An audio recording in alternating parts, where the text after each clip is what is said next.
Time now for sports on 104.7 The Cave.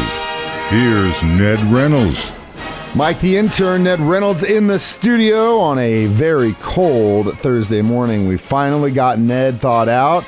Took us five space heaters, but it worked kind of like Frosty the Snowman, but in reverse. Well, hopefully when I melt, it's not like Frosty the Snowman. It's like a combination of Frosty and the Tin Man. All right, so World Cup Championship set, France and Argentina. I do have a similarity to the Tin Man, though. He needed oil, so do I. Yes, oh hell yeah. If you know Ned at all, you know he needs the oil for his squeaky joints. That oil helps, too. It's the only thing that does help. So Anyway, who do you like, France or Argentina? Well, it's a really great combination. It's the way it should be. You know, you have some of these foreign nations that are in there who have never been there before, and they're carrying on. Hey, we're going to win the World Cup. These are two of the veteran World Cup teams and champions. France, which is in there and won yesterday, is the defending champion. They're the last ones to win a World Cup. It was in 2014. Of course, the next year was postponed because of COVID and so forth and so on. But France is in there, defending champs against Argentina, which is making its sixth appearance in the championship, and they have won it in the past. Way it should be. Two great teams. I don't know enough about soccer to pick a winner in this one. I'm not sure you can predict winners in anything. I mean, the game is you kick the ball and it goes in the net. Anyway, that's the World Cup, and the championship is Sunday, and then it's done for 4 years, and the next time, 2026, it is here in this country. It's tri-hosted. It'll be United States, Canada, and Mexico, but most of the matches will be in the United States, and some of them, folks, will be at Arrowhead Stadium in Kansas City. And you know, it doesn't matter who plays. Maybe Croatia against Bujistan or something like that. They'll have 73,000 in there for that. It's big. It's kind of all over the place. I'm looking at the odds. France minus 120, so obviously Argentina plus 120. I've seen it. It was plus 185 too, so it's kind of varying a little bit, but in that range. But again, like you said, I don't know enough about soccer to really even guess. The only thing I do know is that the Argentine team has on there one of the world's foremost and most publicized players, Lionel Messi. And he is a fine player. He is. But then again, Brazil had Pelé playing for them all the time, and they only won in 1962. It's a team sport, whether you like it or not. Speaking of which, there is American football tonight. Should be a pretty damn good game between the 49ers and Seahawks. Will be, and it's being played in Seattle this time. And you notice that Mike said American football. Yes, we do have to make a differential here because soccer is football internationally, spelled differently, F-U-T-B-A-L, but here in this country we identify football with what's going to be played tonight. And San Francisco going up to Seattle is a pretty good game. Seattle's had a horrendous year. They still have the Chiefs to play. And the San Francisco 49ers did play the Chiefs earlier this year. I love this too, and this is one of the reasons why I think the Chiefs have the best team in pro football. When they played San Francisco, and they still do, San Francisco has the number one defense. Kansas City scored 44 on that number one defense. They can play, and the Chiefs can play. 49ers can too. They have Brock Purdy as their quarterback now. Purdy out of Iowa State University has come on in relief of Garoppolo. He can play. This will be a very good little matchup tonight. Sure will be, and this means the start of the fantasy football playoffs this week in most leagues.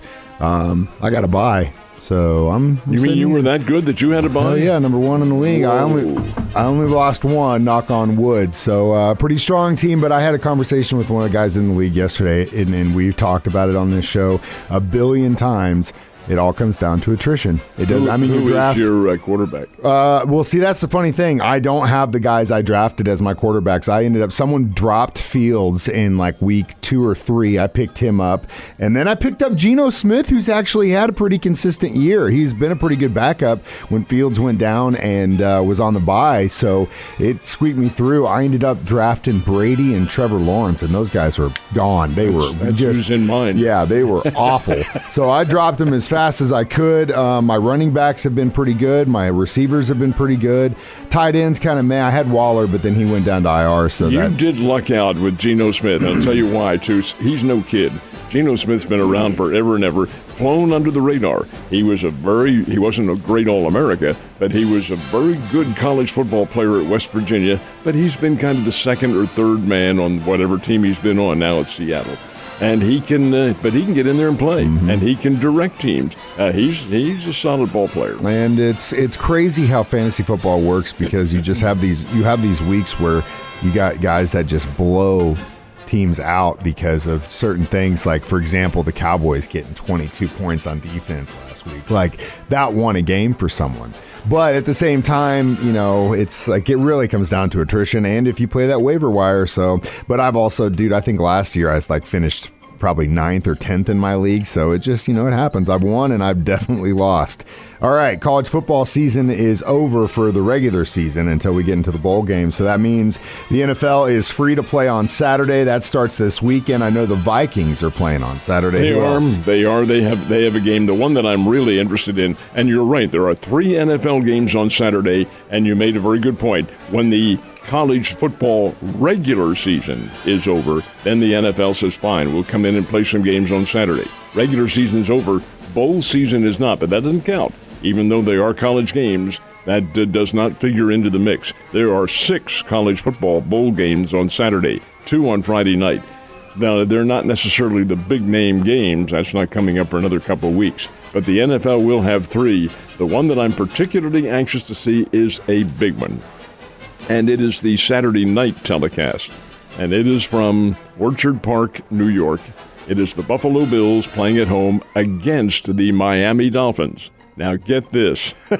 This is a Saturday night in December. It's like a boxing match. Oh, even more than that. It's outside. Folks, this is on the shores, the eastern shores of Lake Erie. What do they call the lake effect? The snow will be coming in. It'll be cold. I think the high temperature is going to be about 20, somewhere around there. This is Miami going up there to play? Oh, my goodness sake. Buffalo's used to it, but it presents a very interesting circumstance. The one thing you can count on, the over-under will be about 15 degrees somewhere around there. That's what they'll be betting on, is the thermometer. Calling for snow on Saturday in Buffalo, high of 32, low of 25. So it's going to be cold, and we'll see, because they're saying it's Tua versus Josh, and making a big deal about that. But it might be down to the run game that night. We'll see, man. But we're definitely wearing our Dolphin hats on Saturday night for sure. So there's one big-name free agent shortstop still without a team. Cardinals might be a possibility? I think it's a possibility. Now, reality, that remains to be seen. The individual to whom you're referring is Dansby Swanson, who was with the Atlanta Braves last year, is now a free agent, All-America at Vanderbilt when he played. Guy who has a pretty good pedigree about him. Is he a great shortstop? Yeah, he's pretty good defensively.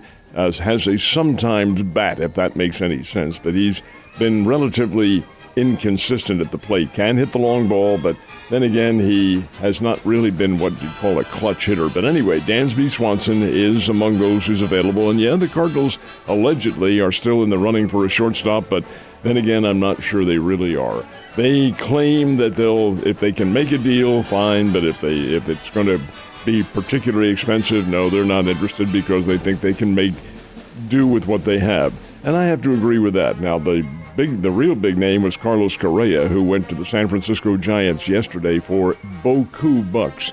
But Swanson will hang on with somebody. He'll eventually sign. I really don't think it'll be the Cardinals, though. It's a lot of money.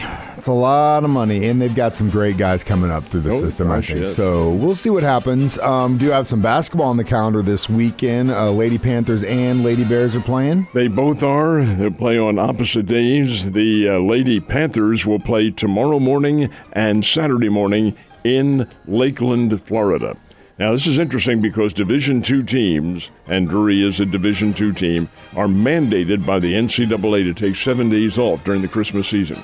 So these will be the last games for the Lady Panthers, and the same with the Panthers, too. They play early next week. Then it's 7 days vacation, alleged vacation, and then they come back for the second portion of their season. But the Drury Lady Panthers, who are nationally ranked, they're a very, very good basketball team. They'll play Eckerd. A lot of folks are not familiar, but Eckerd is a very good school in Florida, and then they'll play Florida Southern on Saturday morning. Lady Bears play on Saturday afternoon, and they'll play at the Great Southern Bank Arena. They have a 1 o'clock game in the afternoon Saturday against Tennessee Martin.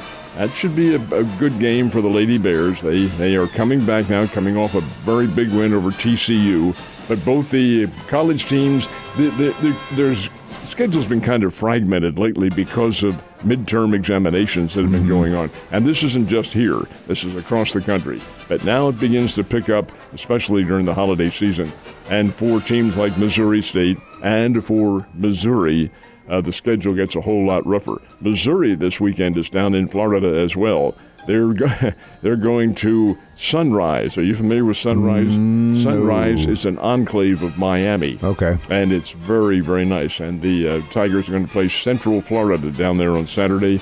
Then they get into the real meat of their schedule. Play Illinois in St. Louis, Kentucky in Columbia, followed by Arkansas and Fayetteville. 3, that's a murderer's row right there. Yes, sir. And if you come out standing, then you might have yourself one hell of a team. So hopefully they can do just that. Ned, you have a wonderful Thursday. And we'll send you back out into the cold now. Boy, it is cold.